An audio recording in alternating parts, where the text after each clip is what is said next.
Esta conferência será gravada agora.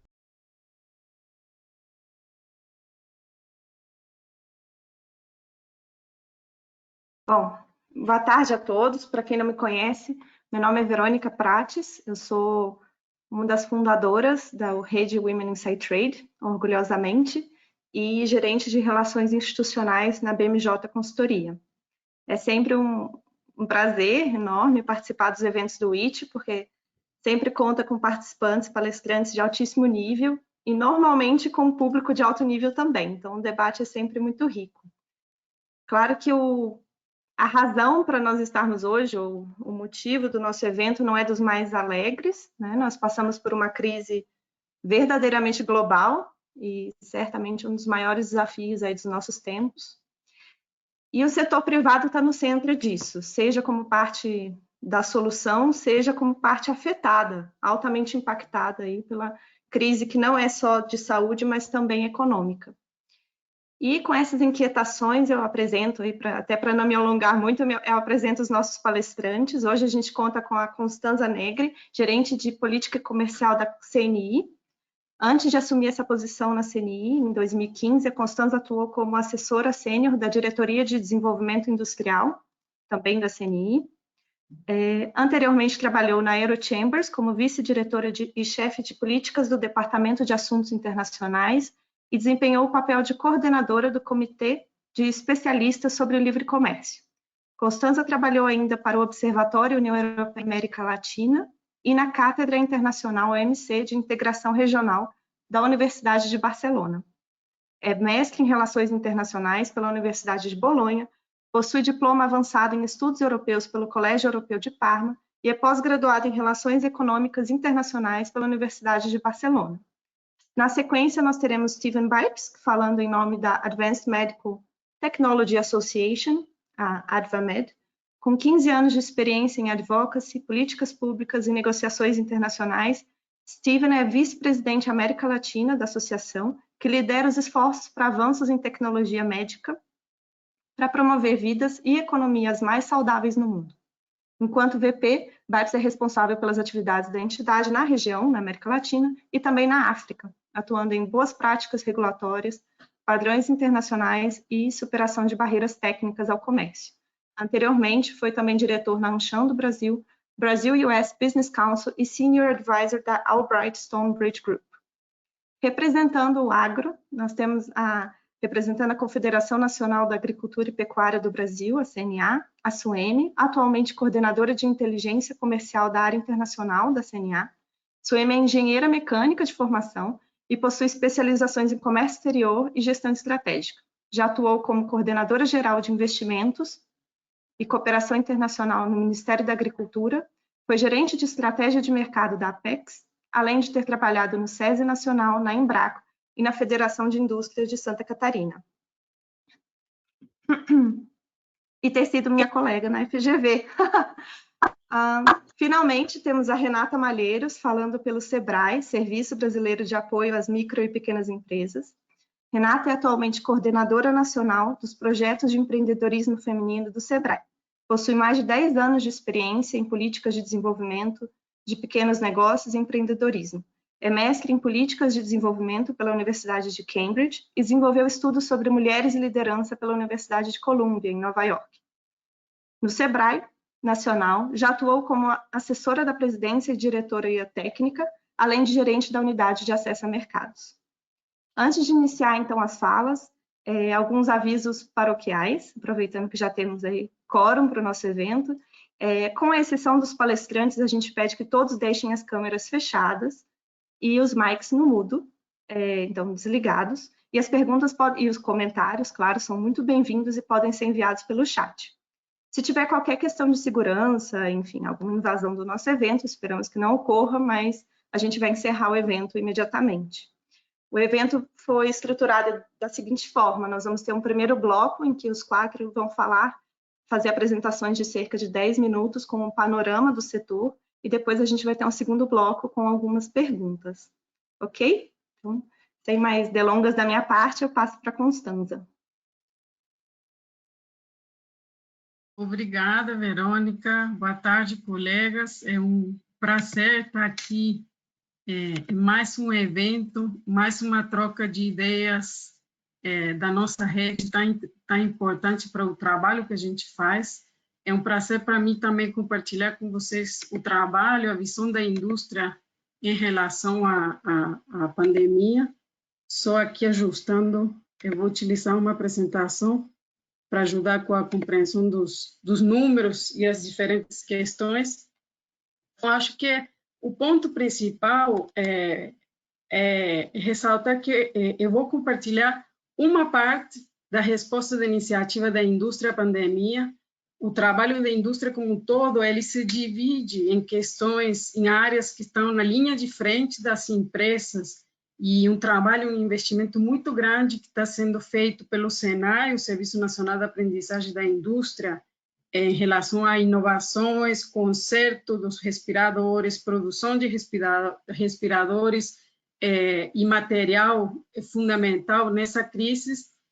Mas o meu foco hoje vai ser um pouco mais na questão, na outra frente da atuação, que tem a ver com defesa de interesses, política pública, influenciar essas políticas públicas que estão sendo tomadas pelo governo em diferentes áreas. Então, só para manifestar que o foco da minha apresentação vai cobrir essa segunda parte, mas que há um trabalho muito importante também, e o investimento sendo feito pela indústria como um todo, coordenado pelo SENAI nessa área, em parceria especificamente com a BDI e a Embrapa. Então, um pouco qual é a ideia que eu gostaria de compartilhar aqui? Os impactos da pandemia na economia e no comércio internacional, já é conhecido os números e a preocupação que traz essa crise para a economia e para o comércio. Quais são os impactos que a gente está vendo no comércio exterior brasileiro? Um pouquinho uma visão geral das medidas que têm sido adotadas pelo governo brasileiro e as propostas e áreas de retomadas que a gente está enxergando nesse momento do ponto de vista da indústria. Então, sem mais delongas, indo para a questão dos números, os impactos na economia, imagino muitos de nós temos acompanhado, os impactos na economia dessa crise são sem precedentes. Se a gente olhar a última crise de 2008, 2009, a gente conseguiria estimar esses cenários até aqueles mais otimistas de impacto negativo. Em relação à economia mundial, a gente tem acompanhado cenários até otimistas e pessimistas em termos de economia mundial como um todo da OMC, com impactos de menos 2,5% no PIB mundial, um pessimista de 8,8% de queda. E quando a gente olha a economia brasileira, o informe publicado até ontem pela CNI, ele traz também diferentes cenários, mas com uma queda do PIB para o Brasil, num cenário base de menos 4,2% e num cenário pessimista de menos 7,3%. Acredito que agora o foco não é ver, e a gente precisará ainda acompanhar muito quais são essas consequências, mas não ficam dúvidas, não tem dúvidas de que não há precedentes de crise econômica desse tipo no mundo, até pelas características que eu vou mencionar daqui a pouquinho. Quando a gente olha a parte de comércio internacional e a gente vê as estimativas também dos cenários que a OMC publicou, a gente vê uma queda entre 13% e 32% no que diz respeito ao comércio de bens. No comércio de serviços é mais difícil fazer esse cálculo em termos de números, mas não fica dúvidas que também haverá quedas, sobretudo na questão da área de transportes, com algumas diferenças ou exceções para o setor de tecnologia da informação, que terá um papel mais predominante. Quando a gente olha do ponto de vista de comércio internacional, uma outra tendência que é muito importante ressaltar é a questão das medidas unilaterais que elas estão sendo tomadas pelos governos em relação à crise. E aqui o cenário, eu diria que hoje em dia, ele está mais equilibrado. Talvez se a gente fizesse essa fotografia, sobretudo a gente acompanhando o trabalho que é feito no âmbito da OMC, mas também do Global Trade Alert, alguns dias atrás, algumas semanas atrás, as medidas restritivas elas estavam com um número maior, a gente agora vê alguma delas diminuindo, não é o caso do Brasil numa específica, e eu vou entrar mais em detalhes nisso, mas fica claro que essa é uma das outras áreas de medidas unilaterais que a gente precisa olhar. O cenário agora talvez é muito cedo para dizer quantas delas ficarão restritivas e liberalizantes, como ficará esse equilíbrio, mas a gente tem acompanhado medidas unilaterais por 84 países, sendo dessas 152 restritivas e 100 liberalizantes, obviamente nos principais setores médico hospitalar, fármacos, medicamentos e saneantes e antissépticos. Olhando esses números, para nós, como eu mencionei, fica claro que os números são piores que aqueles da crise de 2008 e 2009. A recuperação de comércio, pelo que a gente vê, não será integral, no melhor dos cenários, até 2022, e é uma crise que ela tem características bem diferentes daquelas de 2008 e 2009, porque ela atingiu as principais economias mundiais. Dito em números, ela atinge 60% do produto interno bruto mundial, 65% da produção de manufaturas, que para a indústria é importantíssima, e das exportações dessas manufaturas mundial. É uma crise que ela afeta, diferentemente da anterior, do lado da oferta, e que ela vai all across sectors. Então, ela tem características e nos coloca diante de desafios bem maiores, dos quais a gente precisará trabalhar muito. Quando a gente olha do ponto de vista de comércio exterior, a CNI tem desenvolvido diferentes pesquisas, algumas de escopo maior, outras mais focadas na questão de comércio exterior. Quando a gente olha as nossas pesquisas maiores da crise como um todo, o que a gente tem acompanhado de resultados principais é de que, numa amostra de mais ou menos 800 empresas, 9 de 10 foram afetadas negativamente pela crise, 9 de 10 empresas têm dificuldade em conseguir insumos, e 8 de 10 têm dificuldades logísticas. Uma proporção de 4 de 10 tem tido que interromper a produção. Quando a gente leva essa fotografia e as consultas que a gente tem feito com as empresas em questões de comércio exterior, os resultados também são preocupantes, vamos dizer assim, porque a gente distingue encontra que o percentual das empresas exportadoras que já foram afetadas negativamente é 80% da amostra que a gente realizou.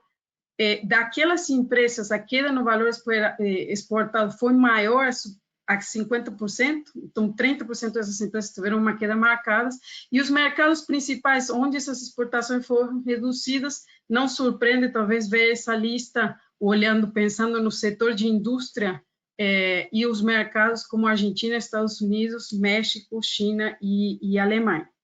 Quando a gente olha as importações, os resultados também são preocupantes.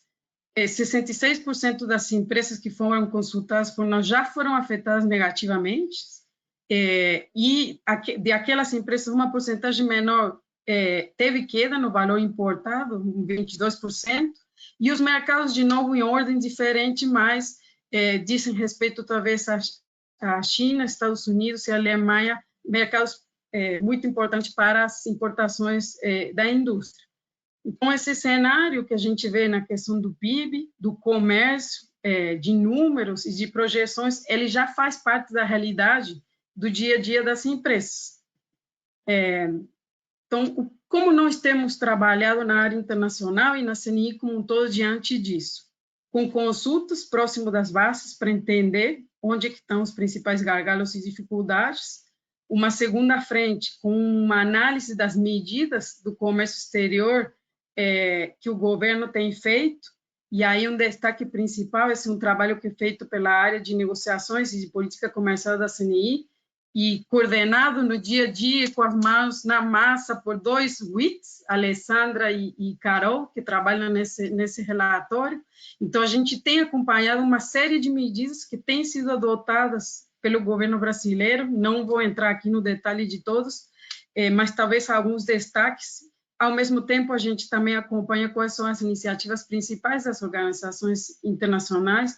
Então, quando a gente olha as medidas que têm sido adotadas pelo governo brasileiro de maneira tempestiva, então nossa avaliação ela é bem positiva. Talvez alguns desses destaques para essas medidas dizem respeito à área de facilitação, uma área que, obviamente, ela traz preocupações específicas nesse momento de crise para garantir o suprimento na cadeia, sobretudo desses setores essenciais, e várias medidas têm sido adotadas nessa frente. Medidas também que dizem respeito à área de TBT e facilitação, flexibilização dos processos de avaliação da conformidade, então áreas nas quais as empresas precisam ter um arcabouço flexibilizado, real, ajustado para um momento de crise, questões muito ligadas à redução a 0% das tarifas para importação de produtos para o combate do Covid, e aí a gente tem um cálculo de ao redor de 259 NCMs, a depender como o cálculo seja feito. Então, áreas nas quais o governo tem agido de maneira tempestiva e de maneira positiva na nossa visão. Talvez uma medida com um pouquinho de um olhar diferente diz respeito quando a gente olha a lei que foi adotada no âmbito do legislativo, então uma medida que não veio do executivo, mas que veio do legislativo em relação à proibição de exportação de produtos médicos e hospitalares. O nosso olhar técnico é que, do ponto de vista de comércio exterior, diante do momento disso, se faz compreensível, obviamente, a questão de olhar com cuidado os processos de licenciamento e facilitação desse setor de produtos médicos e hospitalares, mas talvez uma medida tão rígida, como uma lei, nos deixa algumas preocupações em relação a quais são os impactos, como que ela fica na prática, um instrumento tão rígido no qual, na nossa visão, talvez não era preciso, porque as ferramentas que o governo no executivo já dispõe, em termos de licenciamento, né, importações e exportações, eram suficientes. Então, essa será uma área na qual a gente vai ter que acompanhar por perto. Várias outras medidas, por questão de tempo não vou entrar aqui, mas algumas dizem respeito à defesa comercial, financiamento, tributação e assim por diante. Esse monitoramento nosso é feito de maneira constante. Agora, quando a gente olha, já olhamos os cenários, números, o impacto pelas próprias empresas, as medidas do governo, agora a gente passa para a parte de o que a CNI faz em termos de políticas, de pleitos, de demandas para o governo. O primeiro comentário é que nessa fase inicial, o trabalho da CNI tem se concentrado, como muitos de vocês podem imaginar, em áreas que são emergenciais, que elas, vamos dizer assim, elas afetam o bolso das empresas de maneira mais imediata. Então, quando a gente olha os primeiros grupos de medidas que a CNI fez para o governo nos diferentes documentos, a gente vê um foco muito grande em questões ligadas à tributação, e quando a gente fala de tributação, falamos de medidas como adiar pagamentos de tributos federais, adiar pagamentos de declaração de imposto de renda, dispensar pagamentos de refinanciamento de dívidas, e assim por diante, como um foco principal. Uma segunda área muito importante, sobretudo pelas pequenas e médias empresas serem tão afetadas por essa crise, ainda mais, diz respeito a medidas de créditos. Então, aqui é um foco muito na questão de acesso ao capital de giro e flexibilizar garantias e a questão de criar linhas de financiamento emergencial para pequenas e médias empresas. Devo dizer, talvez, que das medidas que têm sido adotadas no governo, na visão da indústria, essa é uma das quais ainda tem mais desafios. Embora tenham sido criadas algumas linhas, elas ainda têm desafio para chegar na mão das empresas, das pequenas e médias empresas. Então, acredito que essa é uma das áreas onde a nossa avaliação ela é mais cautelosa sobre como elas têm funcionado. E a gente tem também focado em questões trabalhistas, sobretudo, e nessa área o governo tem adotado muitas medidas para reduzir a jornada de salário, flexibilizar o teletrabalho. Então, a gente vê nessa primeira camada, vamos dizer assim, da fase inicial da crise emergencial, muitas medidas focadas no coração das empresas. Não que comércio exterior não seja o coração, mas de alguma maneira são medidas que elas têm um foco mais reduzido, por enquanto, e que nas próximas fases de enfrentamento da crise e retomada, elas, na nossa visão, terão uma missão e uma função mais importante ainda. Então, na área de comércio exterior, a gente tem proposto o governo medidas como questões na área de financiamento para ampliar o prazo na liquidação dos contratos de câmbio. Na área de tributação, a gente tem pedido isentar temporariamente tributação do comércio exterior, isentar temporariamente PIS/COFINS na importação e a CID para importação de serviços técnicos, a prórroga por 12 meses do prazo de cumprimento para os regimes aduaneiros, como drawback e recoff, e aqui a gente tem avançado, o governo tem avançado, então uma área que a gente também avalia positivamente. Questões de logística e infraestrutura, nossos pedidos e medidas foram a questão de facilitar liberdades temporárias no tráfego aéreo, porque a gente sabe que é um setor que está sendo muito penalizado, e para quem opera nessa forma de comércio exterior, os desafios são maiores. Na área de facilitar, são as medidas que a gente tem identificado como prioritárias nessa primeira fase, alinhar as atividades dos órgãos de fronteira. A gente acompanha várias dificuldades que recebemos de empresas, sobretudo, que têm comércio com a Argentina, então a questão da gestão de risco e como essa gestão das fronteiras acaba afetando o comércio com parceiros, a questão de não adotar novas anuências ou certificações, então não criar mais barreiras, o Brasil já tem esse arcabouço e ele precisa aprimorar, não burocratizar ou criar mais ainda, a prórroga nas licenças de importação e a questão de adiar prazos de pagamentos sem encargos e taxas e dispensar muito a apresentação de documentos físicos. E essa é uma das áreas na qual o governo, em parte, tem avançado. Então, de maneira resumida, essas são as áreas que onde a CNI, a indústria, tem feito esses pleitos para o governo. Alguns têm avançado, outros menos. Mas o que a gente percebe da primeira pesquisa com o comércio exterior é que facilitação é uma das áreas onde as empresas e as associações têm nos demandado mais ações durante essa fase primeira da crise emergencial. E para finalizar, então, a gente agora se pergunta, bom, a crise ela vai ter fases diferentes. Como eu mencionei, enxergamos uma primeira fase focada muito em temas mais do coração das empresas e da economia, do ambiente de negócio. E atualmente a gente está trabalhando nas prioridades para a retomada. De maneira resumida, na nossa visão e na visão da indústria, essa retomada ela precisa enxergar o comércio como parte da solução, não problema.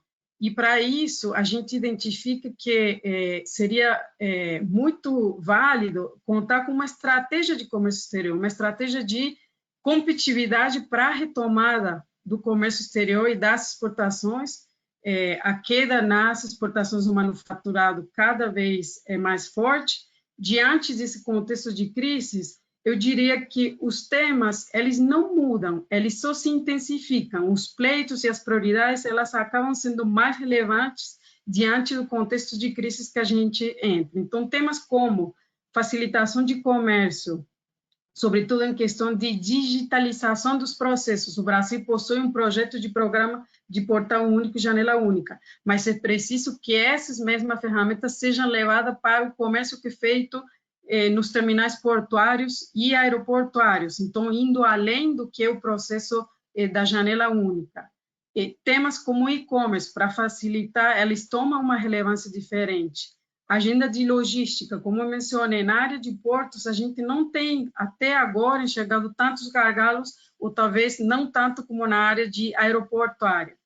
E, obviamente, esses temas, olhando a dinâmica dentro do Brasil, eles dizem, tem outras prioridades como defesa comercial e financiamento das exportações. Diante de um contexto que ainda é incerto, mas que a gente deverá olhar qual é o papel que a política industrial toma, qual é o certo grau de reshoring que as empresas vão adaptar, a gente enxerga que há áreas nas quais que são domésticas do Brasil, o Brasil vai precisar investir muito mais e considerar essas como prioritárias nessa estratégia de competitividade das exportações como retomada.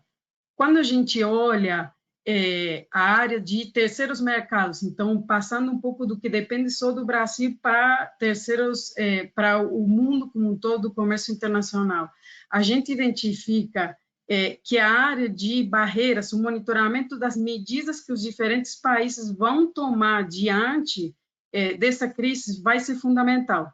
E ele vai ser fundamentado do ponto de vista de utilizar mais os instrumentos no âmbito da OMC de transparência, de notificação, do Brasil também pensar qual é o seu arcabouço, por exemplo, na área de defesa comercial para fazer frente a essas barreiras. No momento atual, a gente se encontra no momento de redesenho da política de apoio oficial ao financiamento das exportações. A gente sabe que muitos países vão acirrar ainda mais suas políticas nessa área. Então, eu acredito que sim, o ponto principal é que o Brasil precisa ter uma estratégia de comércio exterior que leve em consideração os temas e as prioridades. Na minha visão, eles não são novos, mas eles tomam uma dimensão de relevância muito maior. E talvez, para finalizar, a questão do Brasil tomar um papel mais ativo, mais participativo no âmbito do G20, seja para questões de financiamento, seja para questões de protecionismo e monitoramento de barreiras. Eu pararia por aqui.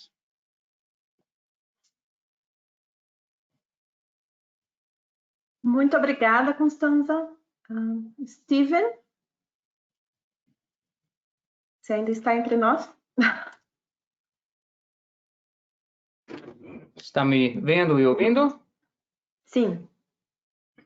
Então, obrigado e boa tarde a todos. E muito obrigado para o WIT e para as organizadoras pelo convite. Para quem me conhece, eu sempre falo sobre 3 temas.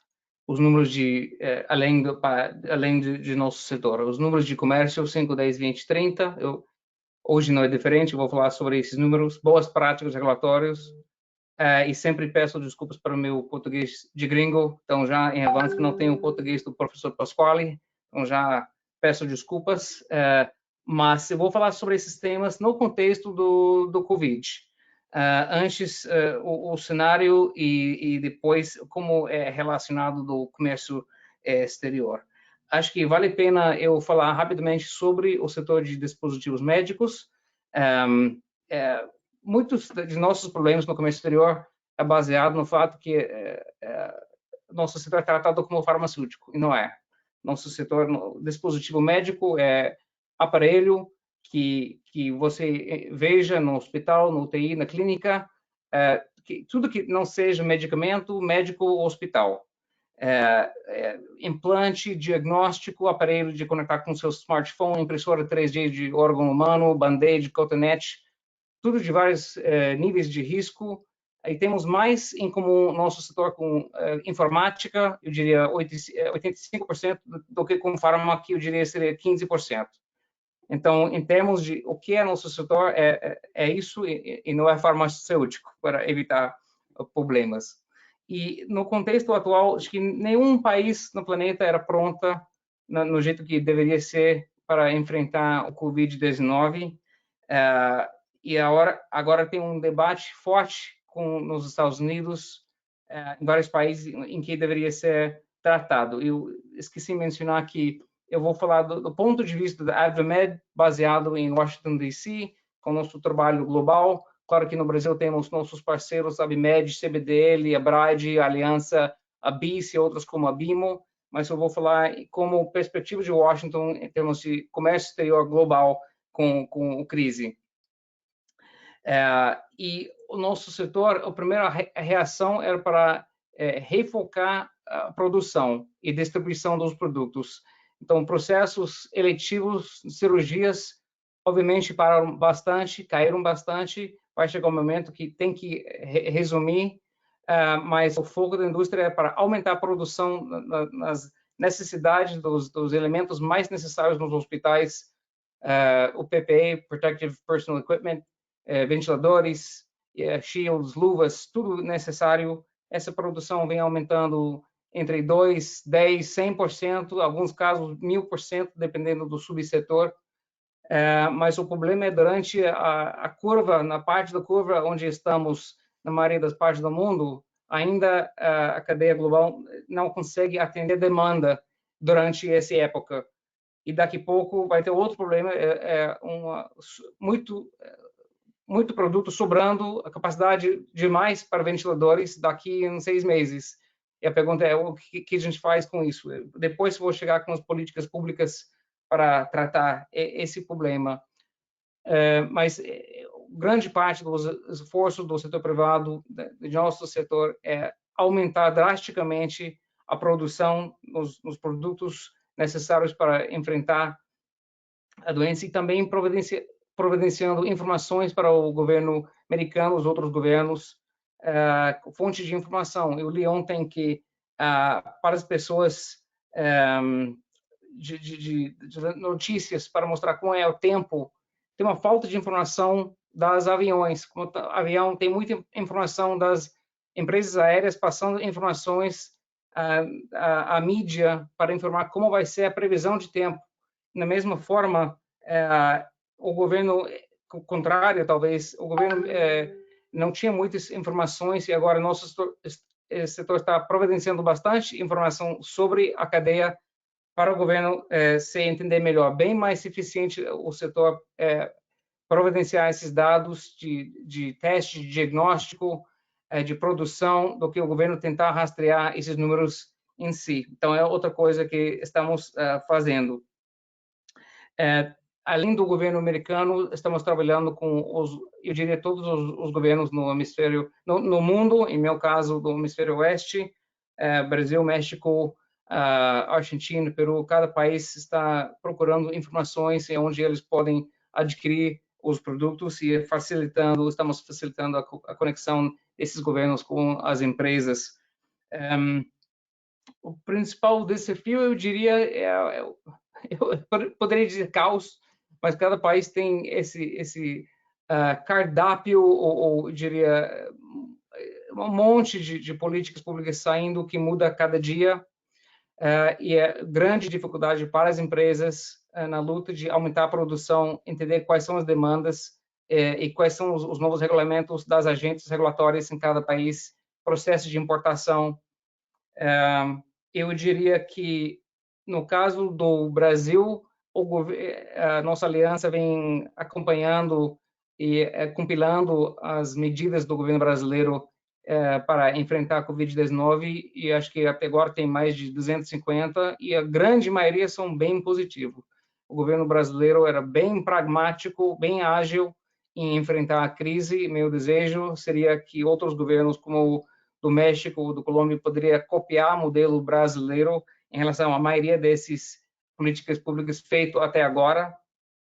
Cada um que é excelente, mas a maioria são muito bom.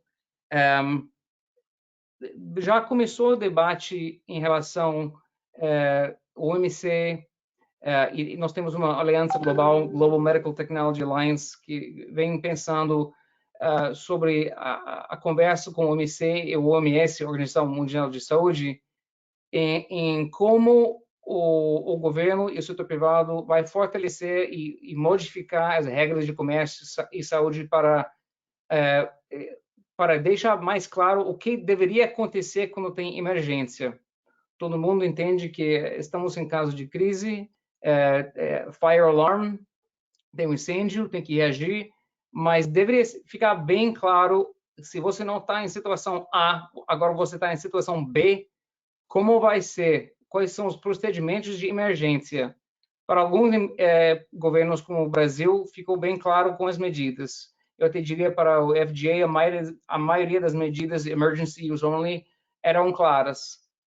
Mas em muitos países já era meio difícil entender qual era a situação em termos de situação A. Agora estamos em situação B e não tem regra. Não tem. O exemplo que eu uso tem um incêndio, mas eu diria o exemplo de México. Exemplo daria tipo como se fosse um incêndio, mas ninguém sabe a sinalização, a saída, não tem água, não tem nada. Então improvisação total do governo federal com os estados, as inspeções que eles fizeram para determinar qual era a indústria essencial, qual eram as medidas necessárias com as nossas empresas que eram designadas como essenciais. E, graças a Deus, depois de um mês de dias longos, conseguimos apagar os incêndios que temos com a cadeia de produção no México. A maioria dos problemas sendo com suppliers, mas já o nosso foco muda e vira para como podemos trabalhar com o governo federal e estadual, no caso do México, lá, para deixar bem claro quais são as regras de comércio internacional na situação B. Eu sei que isso não é Brasil, mas era o comparativo. Então, o Brasil está saindo relativamente boa comparado com outros países, e eu estou dando o exemplo do México, em termos, mas como o fórum público, sempre vou mencionar esses dois elementos que têm algo relacionado de comércio internacional. Primeiro, os 4 números. Quando eu falo com muitos governos e ministérios de comércio que não têm conhecimento de nosso setor, eu falo em 5 números, 5, 10, 20 e 30, onde imposto de importação média global para cada setor, não só para dispositivos, mas em geral para cada setor é 5%, e global média 5%, todas as categorias. Mas os custos relacionados aos processos de importação são equivalentes de um imposto de importação de 10%. E no caso do Brasil, acho que 13% e 14% para importação. Exportação, Constanza pode me corrigir os dados da CNI, mas os custos relacionados aos processos ineficientes de portuária, equivalente de imposto de importação de 10%, e a falta de convergência regulatória e coerência, boas práticas regulatórias, é responsável para o custos relacionado disso, equivalente de imposto de importação de 20%. E a falta de conduta ética é responsável para custos equivalentes de imposto de importação entre 10% e 30%. São números gerais globais, mas eu boto no contexto do Brasil. E durante uma crise como o Covid, fica mais evidente esses valores, são maiores ainda. E o paradoxo é que, durante a crise, muitos governos vêm suspendendo do processo normal, vai no cenário A para B, principalmente para public tendering, compras públicas, e daí cria muitos problemas, não só em termos de qualidade, os governos conseguindo adquirir o que precisam, mas em termos de ética, do lado da parte do governo, também do parte do setor privado. Então, estamos trabalhando já 1000 anos atrás, em fevereiro, já estava trabalhando com o governo brasileiro e o governo americano sobre a possibilidade de os dois países negociarem um acordo, vários capítulos de um acordo de comércio, entre eles um capítulo de facilitação de comércio, um capítulo de boas práticas regulatórias, um capítulo de anticorrupção, um capítulo de comércio digital. E a necessidade desses capítulos aumentou bastante com a crise, não baixaram. E mesmo com os governos bem ativos no combate do Covid, pelo menos no contexto bilateral Brasil-Estados Unidos, os dois países estão negociando esses 4 capítulos com o objetivo de assegurar, terminar algo ainda este ano. E isso vai ajudar com o Covid, vai ajudar os esforços do setor de dispositivos médicos a enfrentar o Covid, mas também vai servir como base das negociações para um acordo mais abrangente depois, a partir de 2021.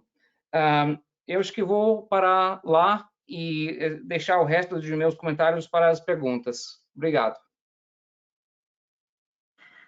Muito obrigada, Steven. Eu vou pedir que a Suemi e a Renata tentem manter dentro do horário. Vamos tentar terminar até às 6 a primeira rodada para entrar nas perguntas. Bom, obrigada primeiro pelo convite em nome da CNA, Verônica e demais colegas que estão conosco hoje. Bom, eu vou falar na perspectiva do setor do agro, e aí a gente vê os números que a Constanza traz, e assim como todos os setores da economia, indústria, serviços, todos eles sofreram, o agro também foi muito impactado e é muito impactado pela crise. É claro que os dados mostram um outro padrão de mudança, uma escala menor com relação a outros segmentos. Então, ao contrário da previsão, por exemplo, de crescimento ou decréscimo do PIB industrial, a previsão nossa da CNA com relação ao PIB agropecuário é positivo para esse ano, em 2,5%. E o resultado do primeiro bimestre também foi positivo, de 2,4%. O comércio exterior tem um papel muito relevante para esses números, né? Saiu agora o resultado da balança e da balança do agro, então os dados do Ministério da Agricultura que saíram essa semana mostram um crescimento de 6% das exportações, cerca de 6% das exportações comparado com o primeiro quadrimestre de 2019. A gente está falando de 31,4 bilhões, um crescimento de 1,7 bilhão com relação ao mesmo período do ano passado. A Constança mostrou as exportações caindo na indústria, e no agro isso não tem acontecido. Há uma concentração, continua havendo uma concentração, a participação da China cresce muito e compensa a queda de outros, então as exportações do agro para Europa, Estados Unidos, União Europeia e Estados Unidos caíram, mas do agro para a China cresceu, e para outros mercados, alguns mercados asiáticos também, então isso acaba compensando. Esses números são positivos, são mais positivos ainda se você compara o cenário mundial. Então, a previsão de queda do comércio global, que a OMC trouxe, de um cenário pessimista de 32%, e a UNCTAD trouxe essa semana agora, dizendo que a previsão é de queda de 3% do comércio global de bens nesse primeiro trimestre, e que isso para o próximo trimestre deve bater os 27%, significa que o comércio internacional do agro para o Brasil anda mais positivo. Existem várias dificuldades, eu vou falar um pouco depois do que a CNA tem feito para ajudar o produtor, para garantir que o agro não pare, o agro não pode parar, né? É uma atividade essencial, isso foi inclusive um esforço, a CNA fez um esforço muito grande com o Ministério da Agricultura para que fosse considerado um setor especial, mas tem muitos desafios por aí, assim. As medidas, o fato da questão da alimentação, o medo da crise do desabastecimento de alimentos, que pode gerar uma crise e um levante social, isso fez com que os países começassem a se proteger muito. Então, se você olha as medidas aquele número que a Constança trouxe, por exemplo, tem um número de hoje até de 253 medidas e 140, mais ou menos, medidas restritivas, elas são muitas medidas restritivas relacionadas a alimentos. Na CNA, a gente recebeu na área internacional, várias consultas de embaixadas de outros países perguntando se o Brasil deixaria de exportar alimentos, porque vários países tomaram essa atitude para se proteger. Então, eu acho que pensando num desafio no cenário futuro, esse é um cenário que o agro vai ter que aprender a operar, que é um cenário cada vez mais protecionista do ponto de vista de comércio agrícola. Ele já é regulado, ele já tem focos no mundo mais protecionistas do que o outro, mas isso deve se acirrar. Então, que foi chamado, até eu li um documento chamando de nacionalismo agrícola, eu acho que a gente tem que aprender a operar cada vez mais nesse cenário. Acho que um outro desafio todas as projeções de crescimento de economia mundial, eles são pessimistas no curto prazo, com melhoria no médio e longo prazo, mas o padrão de atividade econômica, ele muda, ele dificilmente, eu escuto muita gente falar assim, vai voltar ao normal, mas é um outro padrão de normal, uma população com uma renda mais baixa, com outras condições, com outras preocupações. Então, eu acho que o setor também tem que estar preparado para operar nesse outro nível de economia, de padrão de renda mesmo, de movimentação de dinheiro no mundo. Com relação aí falando de modo de fazer negócios, essa é outra forma também, que nesse período que a gente está vivendo agora, todo mundo, em todos os setores de bens, houve um crescimento do comércio eletrônico, ou seja, na forma de comprar, mas também de o que comprar. Então, alguns setores foram mais prejudicados, setores premium, por exemplo, setores alimentos de maior valor agregado, eles foram mais prejudicados. Com o fechamento do setor de food service, isso ficou muito claro, né? As pessoas cozinhando mais em casa, preparando seus alimentos. Se isso vai se manter ou não vai, no médio prazo isso deve se manter, ou seja, é uma outra forma, um outro hábito de consumo de alimentos. Então, o setor também deve estar preparado para isso. Do ponto de vista positivo, que é um desafio também, é o Brasil manter a sua imagem de importante player que ele já tem hoje como fornecedor de alimentos, mas como aquilo que eu falei, que os outros países estão olhando para o Brasil como um parceiro confiável de manutenção de exportações, a gente tem que aproveitar isso também.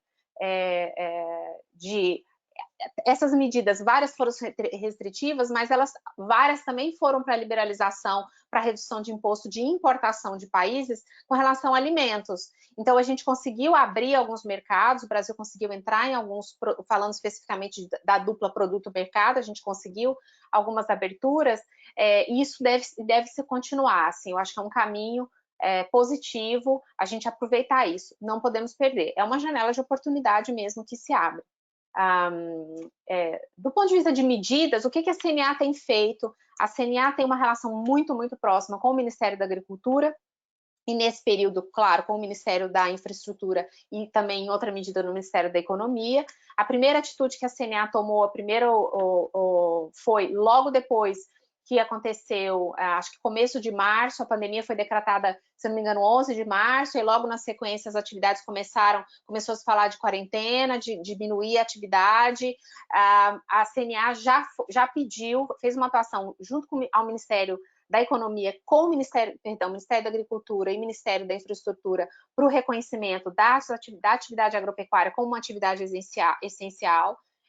Isso aconteceu. Então, essa foi a primeira ação que a CNA tomou. Depois, abriu-se um leque de iniciativas e de propostas para manter o fluxo logístico de abastecimento. Então, não adianta só o produtor estar lá com alimento se ele não conseguir distribuir isso.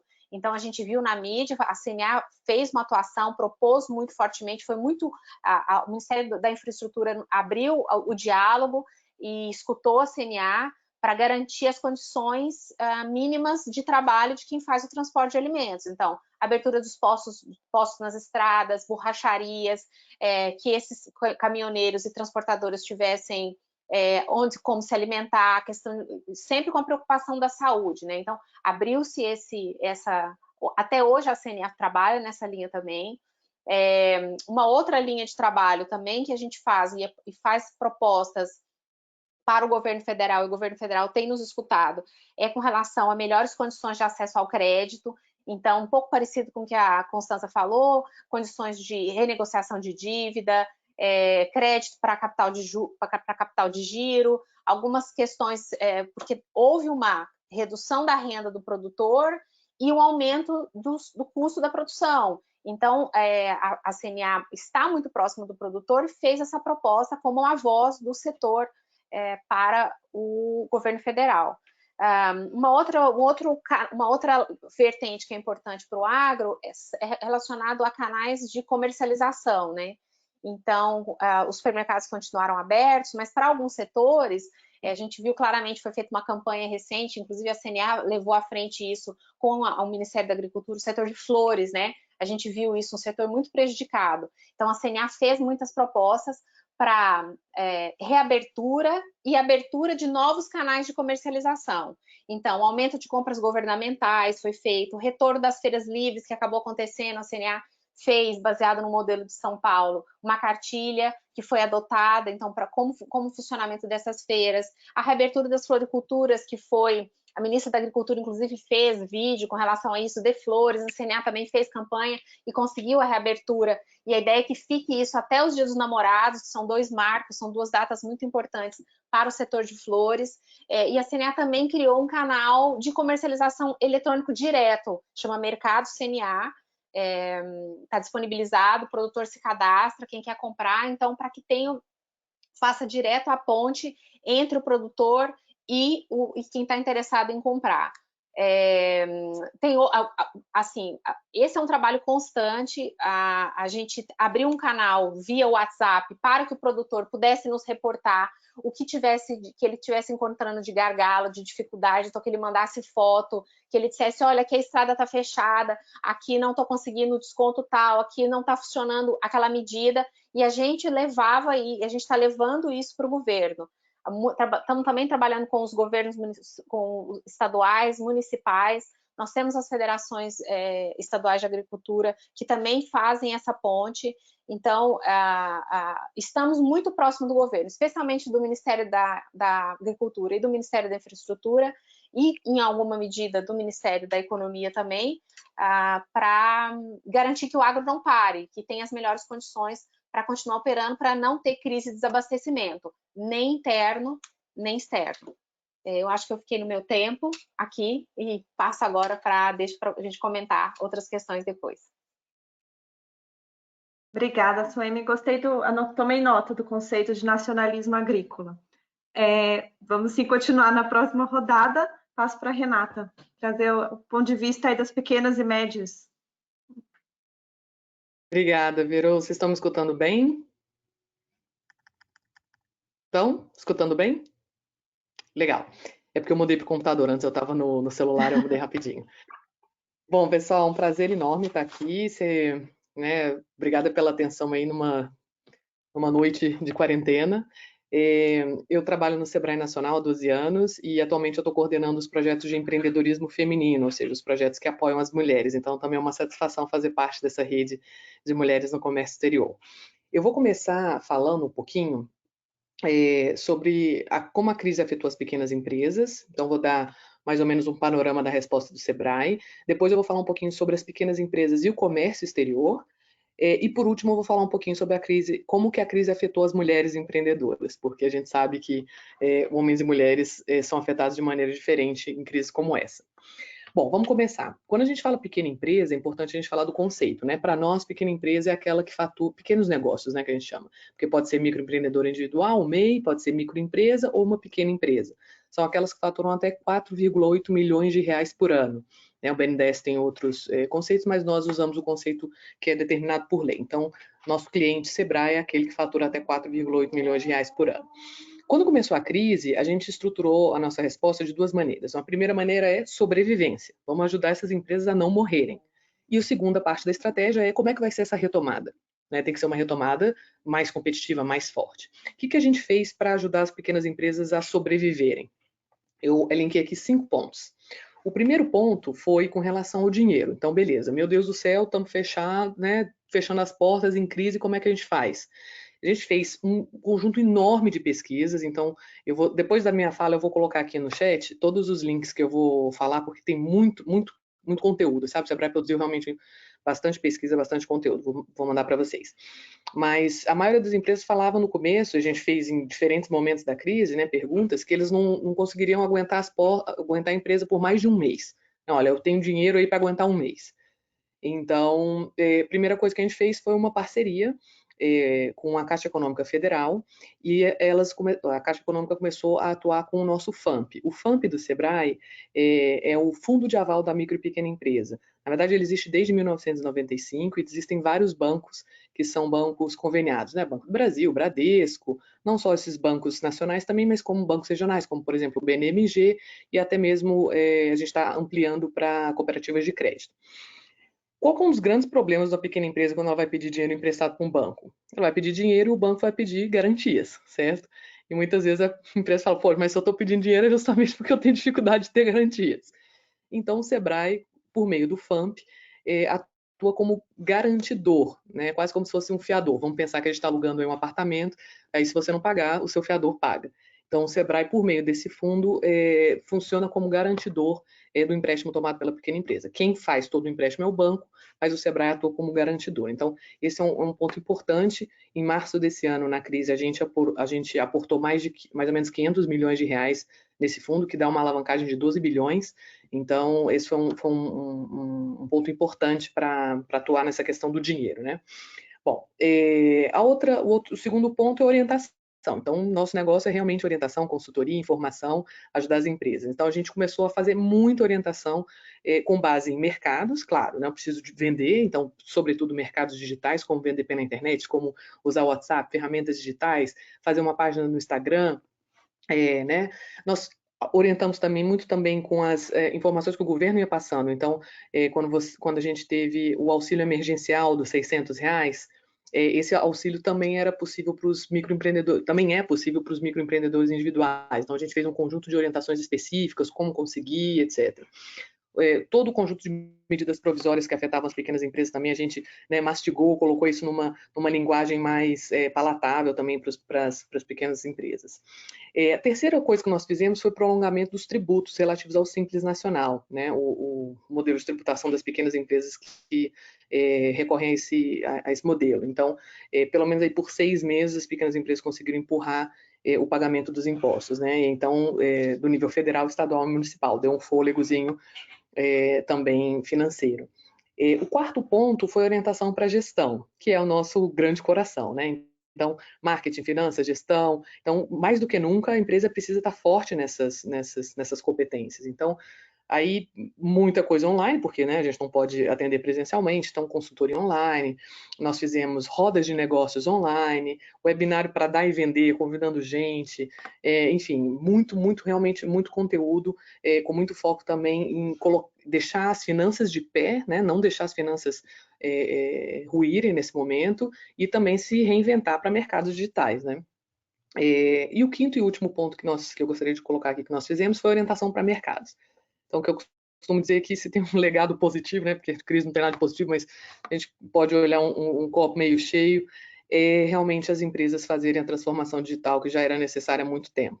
Algumas eu falo até de inclusão digital, né, para você começar realmente a vender pela internet, a utilizar ferramentas digitais de maneira continuada, a fazer marketing nas redes sociais, né, a usar tudo que o mundo digital pode oferecer para aumentar a competitividade do seu negócio. Então, isso o Sebrae colocou à disposição dos empreendedores o Mercado Azul, quem quiser depois conhecer mais, mercadoazul.com.br, é uma vitrine onde as pequenas empresas podem oferecer gratuitamente, né, pode colocar os seus produtos gratuitamente, então uma aproximação comercial entre vendedores e compradores. A gente fez uma parceria também com a Magazine Luiza, na verdade o Magalu, a parte digital do Magazine Luiza. A Luiza Trajano é uma grande parceira nossa do Sebrae, então as pequenas empresas podem também se cadastrar no Magalu para serem vendedoras, que eles chamam de sellers, né, dentro da plataforma de comércio eletrônico da Magalu. E com vários outros parceiros nossos, por exemplo, a Brasel, né, alimentos e bebidas, foi um setor muito impactado, bares e restaurantes. Nós também levantamos a campanha do Compre do Pequeno, uma campanha de conscientização para você preferir comprar, né, das pequenas empresas, do seu bairro, para manter o dinheiro localmente. Então, esses foram os 5 pontos para a sobrevivência. Então, o FAMP, o Fundo de Aval da Pequena Empresa, orientação, né, de informações sobre o que o governo está fazendo, auxílio emergencial, prolongamento de tributos do Simples, orientação para gestão e orientação para mercado. Bom, isso mais ou menos é o nosso panorama. Com relação à exportação, né, o que a gente pode dizer? As pequenas empresas, no Brasil, correspondem a 99% das empresas brasileiras. Então, assim, bastante. E as pequenas empresas brasileiras, além disso, elas correspondem a mais ou menos 30% do produto interno bruto e mais da metade dos empregos formais. As nossas medições estão por mais ou menos 55% do emprego formal no Brasil.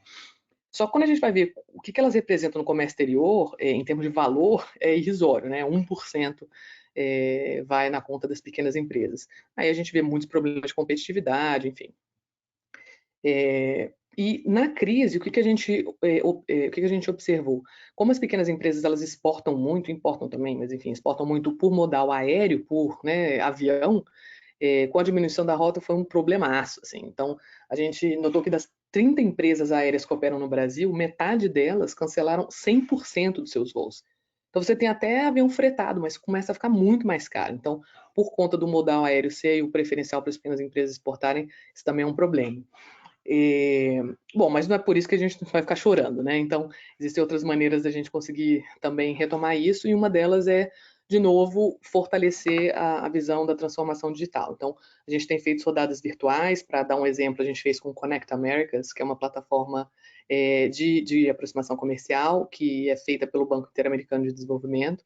Nós fizemos uma rodada de negócios da LAC Flavors, né, da Feira de Alimentos e Bebidas. Foram 10 dias de rodadas.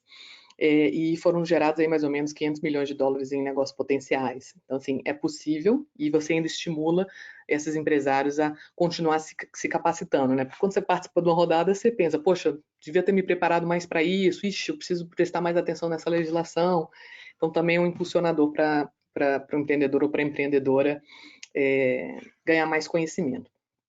Que mais? Bom, e aí das mulheres, né? Como que a crise afeta nós mulheres? Eu venho acompanhando esse tema há algum tempo, e se vocês me perguntarem, Renata, o que atrapalha a mulher empreendedora no Brasil? Sim, né? Afinal, isso é uma pergunta que me fazem muito, né? Mas vem cá, por que o Sebrae tem projeto só para mulher? Não é difícil para mulher e para homem empreender? Por que esse negócio só de mulher? Isso é preconceito ao contrário, né? E eu acho ótimo quando me perguntam isso, porque aí me dá a oportunidade de mostrar os números que a gente observa, né? Então, primeira coisa. Sim, é verdade, é difícil no Brasil empreender para homens e mulheres, mas para as mulheres é mais, e os motivos são basicamente culturais. Existem apenas dois grandes desafios, apenas, né, muitas aspas, para as mulheres empreendedoras no Brasil. Os outros desafios derivam desses. O primeiro deles é tempo gasto com maternidade e tarefas domésticas, e também cuidados com pessoas.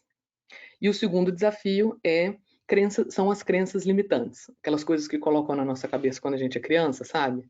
Para homem e para mulher, e que a gente acaba acreditando e levando ao longo da nossa vida e que influenciam as nossas escolhas. Tipo, isso não é para mulher não é boa em matemática, não, etc, etc. Então, esses são os dois grandes desafios. E a crise jogou muita luz nisso, principalmente no primeiro, né, as tarefas domésticas. Vamos aos números. No ano passado, metade das empresas abertas no Brasil foi aberta por mulheres, e a outra metade, obviamente, por homens, né? O que é ótimo, bem equilibrado, já que mulheres e homens são aí metade da população.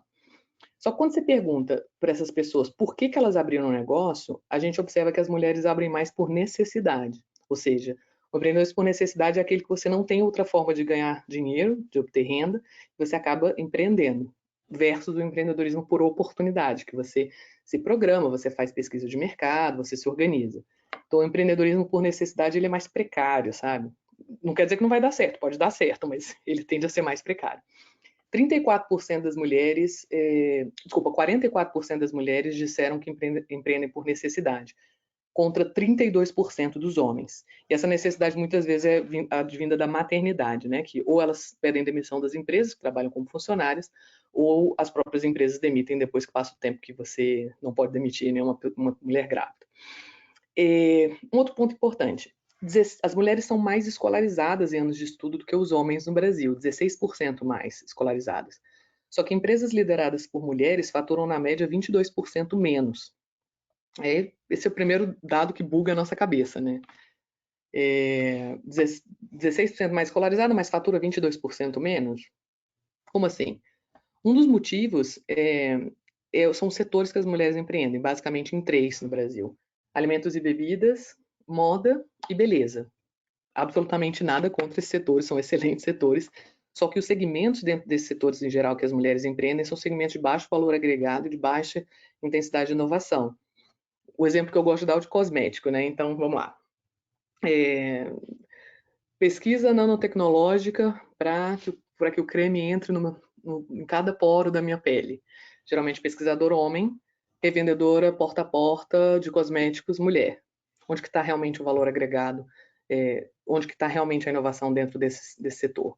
Ou então, tecidos inteligentes que já vêm com filtro solar, que você não precisa, enfim, se preocupar com isso. Geralmente, pesquisadores homens, a dona da loja de roupa de praia, moda praia, mulher. Onde é que está o valor agregado, a inovação dentro dessa cadeia? E isso muitas vezes é por conta de uma crença limitante que menina não é boa em números, então nós mulheres acabamos não indo muito para as áreas das exatas e assim por diante. E a outra coisa é que nós mulheres nos dedicamos menos horas às nossas empresas. Segundo a pesquisa do Sebrae, as mulheres se dedicam 17% menos horas aos negócios do que os homens. E aí eu costumo brincar, né? O que a gente está fazendo quando a gente não está se dedicando aos nossos negócios? A gente está tomando uma caipirinha na rede? Não, a gente está realmente cuidando de criança, cuidando de menino, cuidando de parente e cuidando de tarefas da casa. Então, acho que esse também é um ponto que a pandemia coloca luz e que a gente pode se aprender a sair disso com uma bagagem positiva, né? Que é a divisão do trabalho, a necessidade de creche, a importância e a valorização do trabalho doméstico, enfim, todos esses pontos. Bom, o que o Sebrae vem fazendo para as mulheres? Mentoria. Então, acho que realmente mentoria é um trabalho muito importante, porque você começa a trabalhar as questões socioemocionais, as questões que trabalham lá no inconsciente, onde as crenças limitantes são instaladas, né? Então, sei lá, vamos lá. Verô, você é uma empreendedora do ramo de quê? Verô, o que você quer ser? Qual segmento? Do ramo de alimentos. Beleza, então você é uma empreendedora do ramo de alimentos, sênior, super bem-sucedida. Verô, será que você poderia tirar 1 hora da sua semana para mentorar 5 empreendedoras júniores que estão começando, enfim, no ramo de alimentos? E muitas dizem sim. Nessa 1 hora semanal, eu vou poder perguntar, vem cá, Verô, como é que você fez seu marido? Como é que você fez seus filhos? Como é que você fez com a culpa que geralmente a gente carrega quando começa, né, a ter sucesso, a viajar negócios, a exportar, enfim. Né? A gente sabe que são questões não menos importantes nas escolhas profissionais de uma mulher. E os motivos são, claro, 100% culturais aí que a gente vai carregando, né, de pai para filho, de mãe para filha, etc. E que a gente pode ter consciência e quebrar essa corrente. Bom, pessoal, já falei então um pouco sobre as pequenas empresas, a crise, exportação. Eu esqueci um dado importante das exportações. A gente tem 40% das empresas, nós tivemos 21 mil empresas exportadoras no Brasil na última medição. E 40% delas são pequenas empresas. E falamos de mulheres. Se vocês me perguntarem qual que é realmente o legado dessa crise, né? É a transformação digital. Porque as pequenas empresas elas têm muita dificuldade na exportação e na própria sobrevivência por falta de competitividade mesmo. Sabe? Então, quando você realmente faz a transformação digital, quando você adiciona valor, quando você inova, a pequena empresa ela é mais flexível do que a grande para a mudança, né? Então, assim, se ela está preparada do ponto de vista de canal, se ela está bem integrada em cadeias globais de valor, seja como fornecedora, pode exportar indiretamente, né? No agro a gente tem muito, né? Cooperativa de alimentos que vendem para uma grande empresa que, por sua vez, é a que vende lá fora. Ela consegue aumentar aí patamares de competitividade rapidamente. Então, acho que é isso. Agora, o desafio é enorme. Quando falam de transformação digital, falam que o digital é até fácil, o difícil é a transformação, porque transformação envolve transformação de cabeça, né, de modelo mental. E a gente via ainda uma resistência muito grande, né? Uma resistência muito grande. Não sei mexer nisso. Não quero. Que bobagem, prefiro ficar aqui, etc. E agora, na crise, meio que dá uma chacoalhada em todo mundo e a pessoa não tem alternativa senão entrar no digital. É isso, pessoal. Não sei se eu furei muito meu tempo aqui. Não puxe minha orelha, Verô. Um pouquinho, mas a gente perdoa, principalmente porque você entrou nessa pauta de gênero, que é bastante relevante, claro, principalmente para o nosso grupo. E, enfim, eu acho que você trouxe vários pontos muito relevantes. Eu acho que se a pandemia deixa um legado para as famílias, de modo geral, para as pessoas, de modo geral, é colocar luz nas tarefas domésticas e no tempo que é despendido nisso. Inclusive, enfim, todo o ambiente de home office, webinars e lives nos coloca esses desafios, né? E a transformação digital, eu acho que pode ser um legado geral para empresas pequenas, médias, grandes, as que têm dificuldade de mudança, as que têm mais facilidade de mudança. Eu acho bem relevante trazer isso, especialmente para a realidade do Brasil, em que se fala muito, bom, mas então você passa para trabalhar em casa e fazer as coisas online. Mas quantas pessoas têm internet? Quantas pessoas têm acesso e podem fazer isso? Né? Bom, não vou me alongar muito, até porque ainda temos algumas perguntas. Você trouxe a parte do legado já, então já entrou um pouco nas perguntas aí para a próxima sessão. E eu gostaria que vocês comentassem um pouco sobre justamente isso, o legado. O que vocês entendem como as tendências daqui para frente? As lições aprendidas pelo setor e as oportunidades para o pós-crise. E aí, até especificamente, recebi uma pergunta específica para o setor de dispositivos médicos. Steven, você já até tocou um pouco nisso na sua fala. Como reaquecer a demanda no pós-crise? Tá. 4 pontos. Nenhum país teve um estoque suficiente das coisas necessárias. Geralmente, o governo tem estoque alimentar, de petróleo, talvez indústria bélica. Como nenhum país teve estoque suficiente dos produtos, dispositivos médicos, era uma falha. Então, acho que a primeira coisa é os governos cada um vai decidir quanto tem que ter em ventiladores, máscaras e qualquer outra doença, não só respiratória. Tem que fazer essa análise. Mas também é possível que vai ter políticas públicas como tem para bancos, para ter reserva, ou seja, empresa do setor talvez tem que manter ou um estoque ou talvez a capacidade. Acho que um dos grandes problemas nos últimos meses era a tentativa dos governos iniciar negociações com o setor privado para ver como poderia aumentar a capacidade. Quando tem algumas pessoas dizendo, até na Casa Branca, que Buy America, então, repatriation deveria ter capacidade nacional. Bem mais importante de ser dono da empresa é ter poder de aumentar rapidamente a produção. Então, eu não sei por que os governos não poderiam ter já os contratos prontos com as empresas para quando o presidente declara uma emergência, já tem tudo pronto para aumentar a produção 1000% em um mês. Bem mais inteligente, porque quando eu vi o governo mexicano, colombiano, até o governo americano, brasileiro, outro país diz que está contemplando entrar na produção ou distribuição, a primeira pergunta tudo bem, já tem uma empresa nacional de, vamos lá, ventiladores. Tá aí, onde o governo vai conseguir os componentes? Não resolve o problema. O sistema é global. E se a rede global de dispositivos médicos não consegue atender a demanda, como um governo vai entrar e resolver esse problema? Então, bem mais inteligente uma política pública com o setor de aumentar a capacidade numa situação emergencial. Por exemplo, o governo entra e diz, eu vou comprar 1 ano de produto ou eu vou garantir financiamento para aumentar a produção. Senão, a empresa tem que decidir se tem capacidade de botar mais uma linha, mais 10 linhas, mais 3 fábricas, e o governo pode eliminar esse demora. Também, o trabalho que eu mencionei com o OMC, o OMS, acho que tem que ter um consenso global o que é indústria essencial. Quando tem epidemia, tem coisa que não pode parar. No problema que teve com o México, para nossos associados ficou mais claro, essencial. Mas daí para uma empresa que vendia 1% para o México e 99% para os Estados Unidos, daí o governador do estado de Baja Califórnia, não é essencial, porque mas o componente vai para os Estados Unidos e volta para o México. Então não é uma falta de entendimento como funciona a cadeia de valor, a cadeia de produção. Então acho que tem regras internacionais, o que é indústria essencial e quais são as regras em tempos de emergência.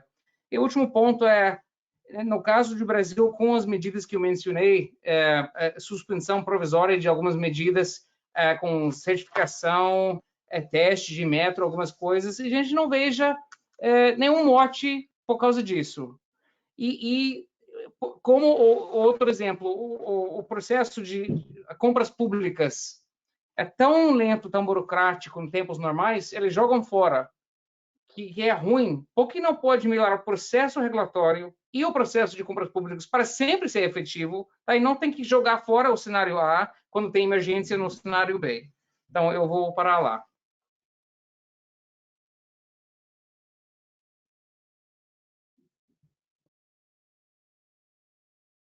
É só isso. As demais, Suemi, Constanza, querem comentar sobre as tendências e expectativas aí de próximos passos? Eu posso comentar e até aproveitar, talvez, Verô, para responder a pergunta do Bruno, que está no chat. Eu acho que, assim, em questões de tendências, quando a gente olha do ponto de vista de comércio internacional, acho que do ponto de vista do setor, o Steven já fez um desenho bem claro, específico, mas quando a gente olha do ponto de vista de indústria como um todo, acho que ainda é cedo para dizer em questões de tendências. A gente vai ter que acompanhar bastante, sobretudo essa questão de medidas unilaterais. A gente tem acompanhado várias discussões sobre a questão de qual é o papel do reshoring, do voltar e da política industrial nos mercados, mas a gente também sabe que essas mensagens, essas orientações por aqueles que estão sendo colocadas e mais evidenciadas agora, eram talvez pontos que já estavam sendo e que às vezes acaba sendo uma oportunidade para reforçar isso. E eu acho que aí, do ponto de vista de comércio internacional, é importante lembrar que quem faz comércio, quem faz as operações é as empresas, e não é um problema per se elas decidirem se organizar ou estruturar de outra forma. O problema é quando a organização e a estrutura dela vem como reação a uma medida protecionista de governo. Então, não preocupa olhar se diante dessa tendência as empresas vão decidir voltar mais para os mercados domésticos, a produção. Acredito que isso não pode ser de uma forma exacerbada, porque a gente já sabe que tem cadeias regionais, importação de insumos que não vão mudar de um dia para o outro, mas sim pode haver uma realocação da forma de organizar das empresas. Enquanto isso vier do lado das empresas, não vejo maiores dificuldades. Agora, quando isso vem como uma reação a medidas governamentais, aí é que começa a preocupar. E o que a gente precisa, de maneira prática, é voltar a ter uma participação ativa nos comitês da OMC, que acompanham esses temas, em questões de notificações, muitas das propostas que já estão na mesa, mas que elas se façam mais relevantes em questões de transparência, de notificação, e muitas das discussões de acordos plurilaterais ou de temas, eles tomam uma dimensão maior nesse contexto. Dentro do arcabouço brasileiro, como eu mencionei, eu acho que questões, por exemplo, de o arcabouço para medidas de salvaguarda no Brasil precisa de uma atualização para estar pronto e estar preparado caso essas medidas em terceiros mercados enfrentem, aumentem, mas eu acho que é difícil, por enquanto, estabelecer uma tendência mais fáceis que a gente irá monitorando. E agora, um pouco finalizando com a pergunta do Bruno, a gente tem uma esperança de que essas medidas que têm sido tomadas de maneira tempestivas e na boa, na direção certa, na maior parte dos casos do governo, elas se tornem permanentes. Mas é preciso, na nossa visão, que elas tomem uma dimensão, como eu mencionei, de uma estratégia de qual é o papel do comércio exterior na retomada. Então, quais são as ações concretas, as prioridades que o governo brasileiro vai identificar, ao invés de ficar com uma lista de pingadinhos de temas prioritários, mas mais uma coisa mais estratégica. Obrigada.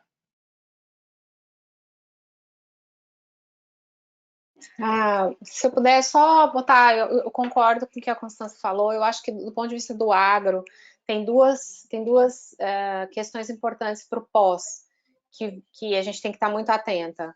Um é a importância que a questão da sanidade dos alimentos, como a gente está falando de saúde, aí a gente está falando inclusive de um vírus, enfim, que tem ligação com a questão alimentar, eu acho que já é muito relevante e isso vai aumentar cada vez mais. O Brasil tem um status sanitário muito positivo, não é à toa, eu falo que o maior cartão de visita disso é a gente vender alimentos para mais de 180 países, então, e isso só vai crescer de importância. Então, o cuidado que a gente tem que ter de manter o nosso status sanitário, melhorar ele, e usar isso como cartão de visita.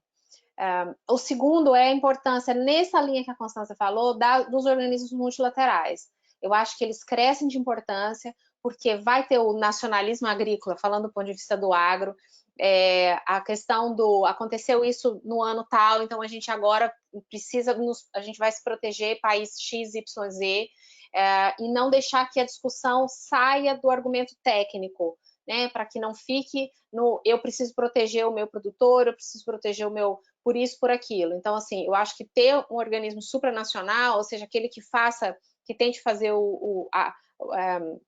a regra do jogo para todos, eu acho que cresce a importância desses organismos, especialmente para o agro, né, que tem essas discussões técnicas específicas de barreira sanitária e fitossanitária.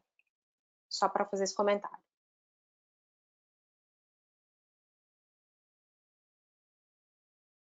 Renata, vai comentar? passamos para a última pergunta, porque a gente está com o tempo um pouco apertado já.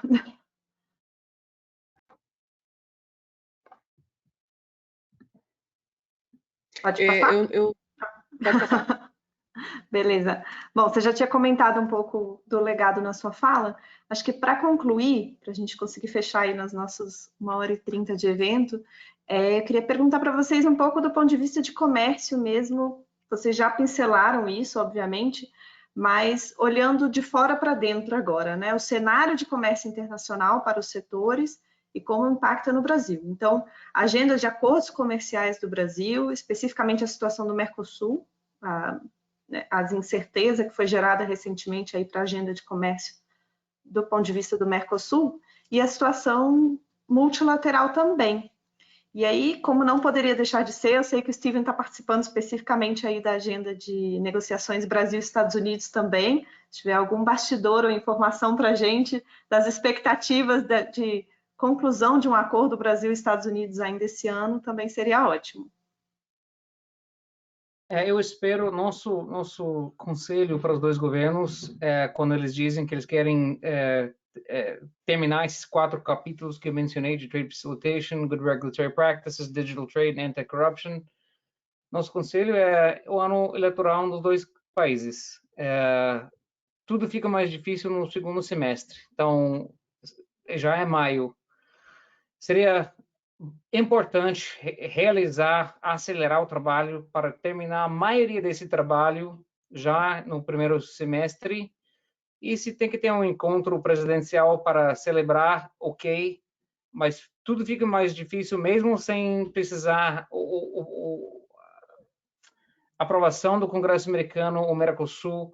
Então, esse é o nosso conselho, mas publicamente a posição, eu entendi, dos dois governos era para realizar e terminar a negociação de esses 4 capítulos ainda este ano como base das negociações daí para frente.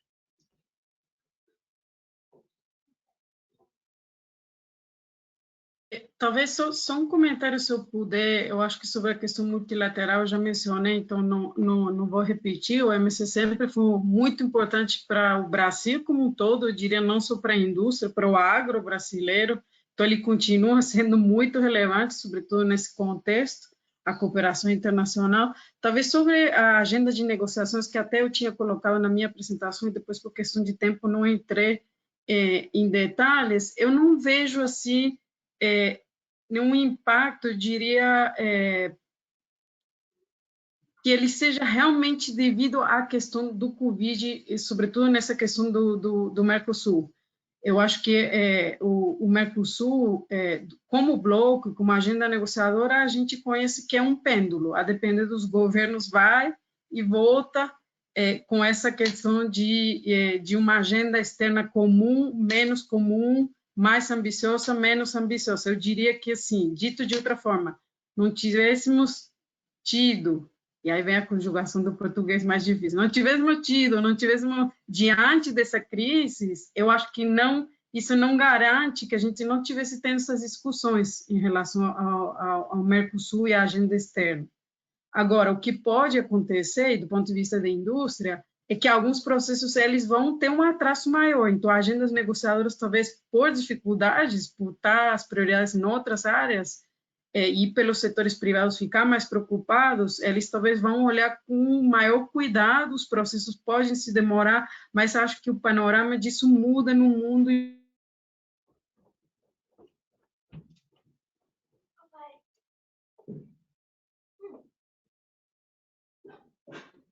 Constanza, está aí?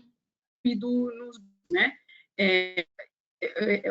O pleito continua sendo um negócio de bons acordos, não comprovei, tem visões diferentes sobre quem, mas dar uma quantidade a essa agenda de negociador, porque ela também faz parte da agenda de competitividade e retomada das exportações. Eu queria também, posso mencionar mais uma coisa, Vero? Queria desmistificar um ponto também em relação ao acordo sendo negociado bilateralmente entre Brasil e Estados Unidos. Tem nada particular com os Estados Unidos. Um capítulo de boas práticas é boa para o Brasil, é bom para o Brasil, independentemente do país. É o processo doméstico do Brasil. mesmo com facilitação de comércio, mesmo com anticorrupção, mesmo com comércio digital, é nada especial com os Estados Unidos. Então, são termos de negócio que ajudam com os Estados Unidos, mas o resto do planeta. E são áreas onde já tem uma concordância com a Argentina, o governo americano e outros países. Então, eu recebo essa pergunta com frequência. E também ajuda na situação normal de comércio, ajuda todos os setores, inclusive dispositivos médicos, e especialmente ajuda nosso setor enquanto tem epidemias como a Covid.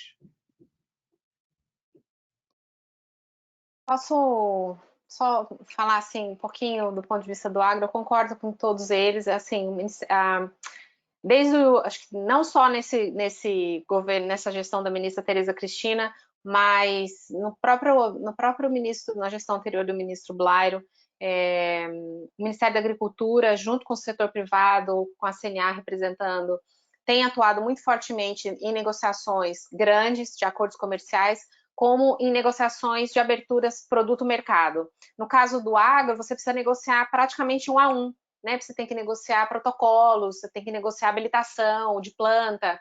Então, esse é um trabalho constante que é feito no Ministério.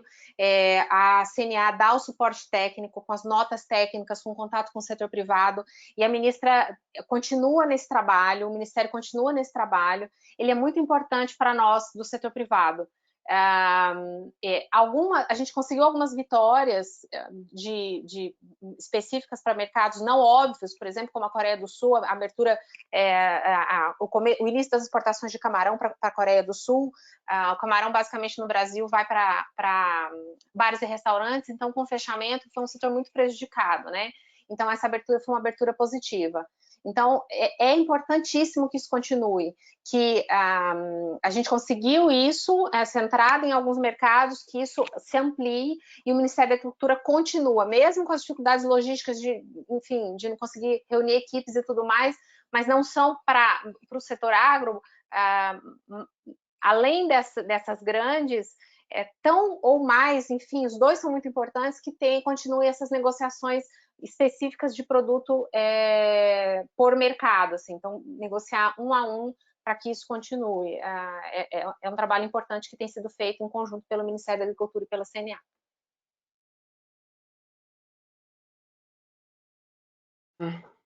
Bom, do ponto de vista das pequenas empresas, dos pequenos negócios, eu acredito que muito complicado, né? Porque a gente já tem uma questão de baixa competitividade, então, né?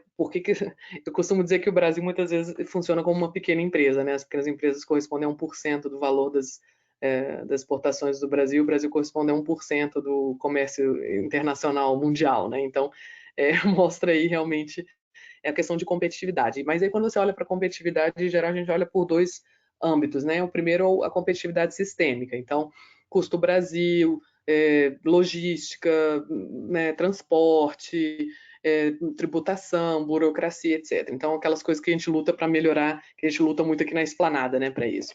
Mas, por outro lado, você tem também a competitividade no nível da firma, ou seja, da porteira para dentro, da porta para dentro. Então, marketing, finanças, planejamento, inovação, visão de longo prazo, capacidade de fazer novas conexões, parcerias, etc. Não adianta você estar num país que você, né, a logística é ótima, quase não tem imposto, tudo maravilhoso, etc. Se você não, dentro da sua empresa, você não faz seu dever de casa.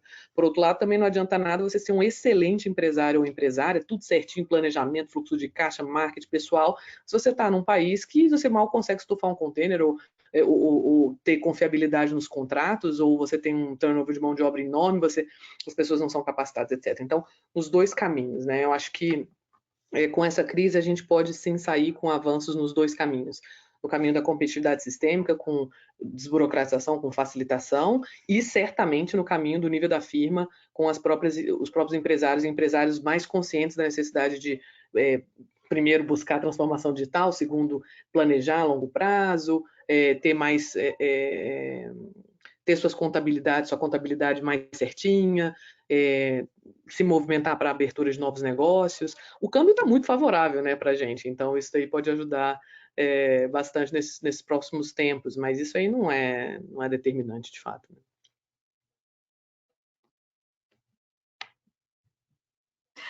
Muitíssimo obrigada. A gente passou um pouquinho do horário. Eu gostaria de fazer mais umas 15 perguntas para vocês, mas fica para uma próxima, talvez para um happy hour do Women Inside Trade. Muito obrigada aos 4 por aceitarem o convite, por falarem com a gente. Eu, pessoalmente, espero que, se tiver um legado aí, é que a gente aprenda várias lições sobre resolver problemas globais de forma global, de fato, né? Então, a gente tem, por exemplo, as questões climáticas, que são, enfim, uma realidade há muitos anos e a gente não consegue resolver de forma global. Quem sabe agora com a pandemia a gente aprende alguma coisa sobre a importância das instituições, de cooperação regulatória, enfim. Fica aí para a gente ver as cenas do próximo capítulo. Vamos encerrando por aqui. Obrigada a todos que ficaram com a gente também até agora. Obrigado. Tchau, tchau. Obrigada, pessoal. Obrigada a